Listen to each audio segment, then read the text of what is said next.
baking video. I'm trying out a new wide lens today. I don't know how I feel. It's definitely a lot easier for me to like incorporate everything in frame. I'm looking at the viewfinder and it looks alright, so we'll see how this goes. If you don't like it though, we can always go back to the normal lens. But you know what, for this video we're gonna try something new. Since we're making a new cake, it all goes with the theme. Today we're gonna be making a lemon drizzle cake. I found the recipe off Cupcake Gemma. I don't know where to look, whether I look at the camera or the viewfinder. I'm very confused. It's a lemon drizzle cake. I have never made it before. Amateur baking, that's what we're all about. Mr. Tony Toe is watering his plants. Yeah, they're doing really well. Do you want to show us your plant? New plant. Right, it's grown tenfold in the past 2 weeks, or I guess month, I guess you could say. Alright, spots. See ya later. Bye. So I've got all the ingredients lined up here. The first thing we've got is self-raising flour, but because America doesn't have self-raising flour, I made it myself using 1 cup of normal all-purpose flour, 1.5 teaspoons of baking powder, and 1/4 teaspoon of salt, 225 grams of unsalted butter at room temperature, 225 grams of sugar. I used a bit of brown sugar as well because we had a bit left. It was annoying me that the packet was still there, so I used some of that. We have got 4 large eggs, and we're going to use the zest and juice of 2 lemons, which I will zest and juice while we bake everything. So that is it. I've just preheated the oven to 170 degrees Celsius. I've also lined the pan, the little tin with butter. In here, gonna cream the butter and sugar on medium speed for 5 minutes.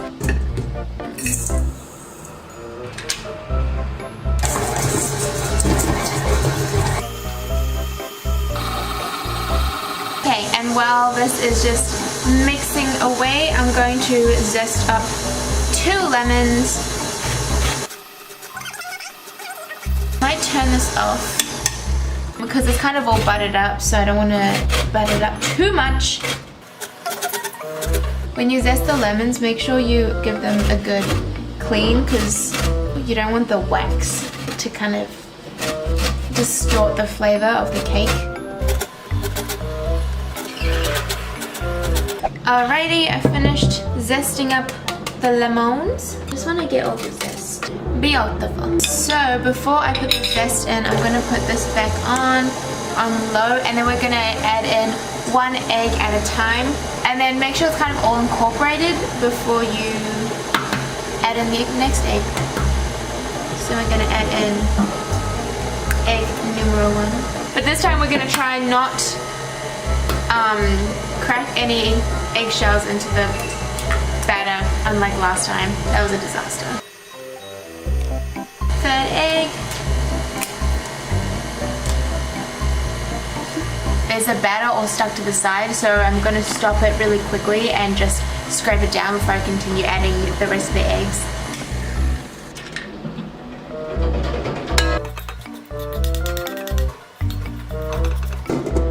Alright, let's put this back on. And then I'm just going to do what she did. Before she added the last egg in, she actually added in her lemon zest. So I'm going to do that too. Oh, zester. And according to Gemma, it's fine if it kind of curdles up a little bit, which is great because mine's curdling. Add in the last egg.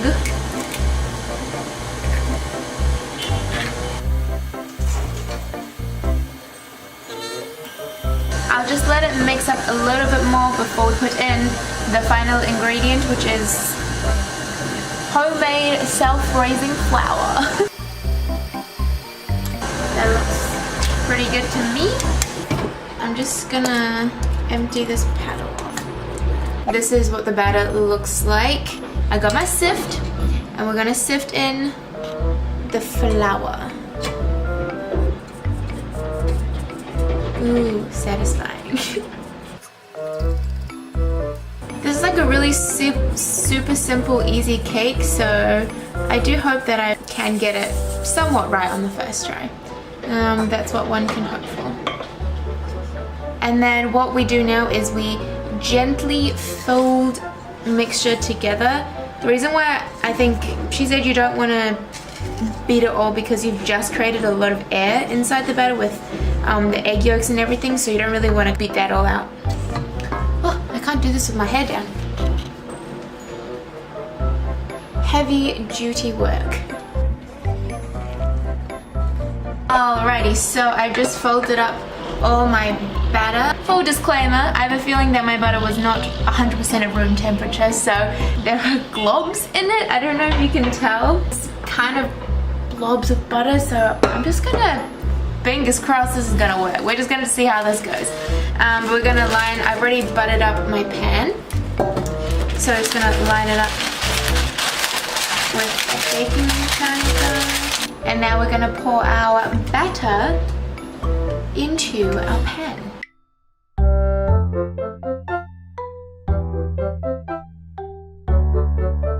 So I'm just gonna use my spatula and even it out a little bit.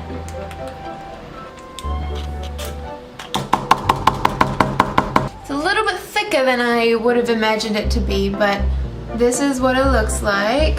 I'm now gonna put this in the oven for 55 minutes, but around the 40 to 45 minute mark, I'm gonna put a skewer in it just to see if it's fully cooked or not. Time to put this baby in the oven. My cake is now out of the oven. It looks very golden brown, which I'm happy with. However, it does smell slightly eggy. I don't know if it's because I put too many eggs in there, but we have committed. It looks golden brown, so I'm gonna leave this to the side whilst I make the actual lemon drizzle. We need the lemon juice of 2 lemons and 100 grams of icing sugar, which I've got. So I don't have a lemony fancy contraption, so I'm actually just gonna use a spoon and squeeze all the juice out. Lemons are really big, so I think I might actually just try using 1.5 first. Alright, so I've got my lemon juice.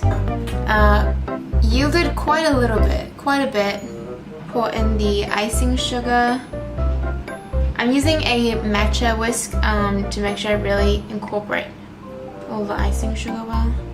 And then we're just gonna whisk it together.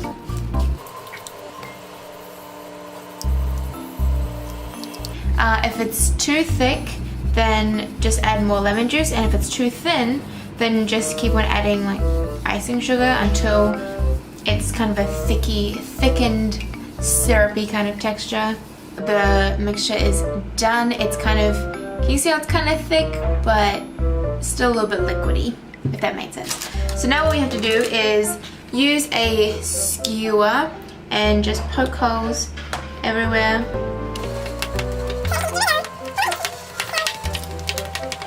This is a lot of fun.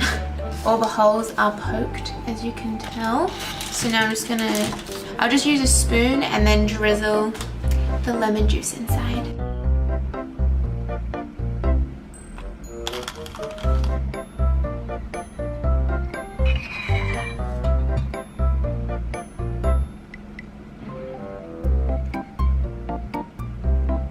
Alrighty, now that the drizzle is all done, I'm going to show you what it looks like. So it looks much dewier.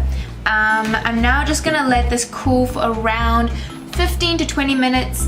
Really let the juice kind of sink in, I think. And then we can cut it up and see what it looks like. I'm so excited. Hello, we are back. The cake has now cooled down. So we're going to put it on this nice wooden block. We're going to put it on this nice wooden block and see how it turned out. It was greasy.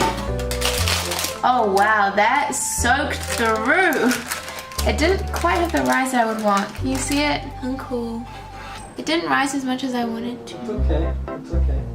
I'm using a steak knife, by the way, because our actual big knife isn't quite as sharp, so I think when I punched the holes, I shouldn't have gone all the way through, because if you look on the actual paper, it like soaked. So I should have just gone halfway into the cake so it didn't go all the way through. But at least we know it's going to be moist. looks super soft though, right? Hey babe, do you want to try one with me? Yes. We're gonna try this one. Okay, would you like the first bite? Yes, that'd be great. Thank you so much. Look at that. This channel is great. The other camera ran out of memory, so we're using this one. Let me take another bite. Good? Bad? It's tart. Mmm. It's moist. I like it. What do you really think? I think it's good. I wish the drizzle was a little more like an icing, but that's just me. But it's pretty good. Highly recommend. Follow her channel. You know, I said that when it came out, it was too eggy. When you actually put the lemon drizzle in, it takes out the egg taste, which I'm really happy about. And you can kind of tell that it's actually pretty fluffy. But anyways, that is it for this baking video. If you do recreate this, don't forget to tag me. Thank you so much for watching my video. Don't forget to give this video a like and subscribe for more. And I'll see you in my next video. Bye!